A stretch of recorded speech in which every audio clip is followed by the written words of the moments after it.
প্রথমে অপরাজিতার গাছটা দেখে নেই। এই দেখেন কত সুন্দর ফুল ফুটছে। তো এই ফুলগুলো আজকে আমি তুলে নিব, কারণ এগুলা বড়া বানাবো।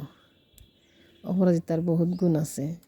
এই অপরাজিতা ফুল যদি বড়া বানিয়ে খাওয়া যায় বা বাচ্চাদেরকে খাওয়াতে পারেন, এদের ব্রেন সুস্থ থাকবে, সুগার ডায়াবেটিস এগুলা নিয়ন্ত্রণে থাকবে।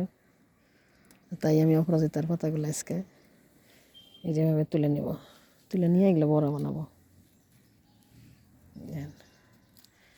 গাছটা কিন্তু একটা পুরানা ভেন্ডি গাছের উপরে আছে। দেন ভেন্ডি গাছটা কত বড় হয়েছিল।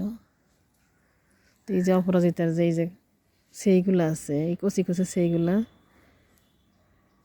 আলু দিয়া ভাইজা খাওয়া যায়। কেউ খাইছেন না? নাই, আমি খাইছি। খেয়ে দেখবেন। পাতাগুলাও শাক খাওয়া যায়, বড়া খাওয়া যায়। তো সেই জন্য এই গাছগুলো আমি রাখি। আর বাড়ির সৌন্দর্যও বাড়ায়।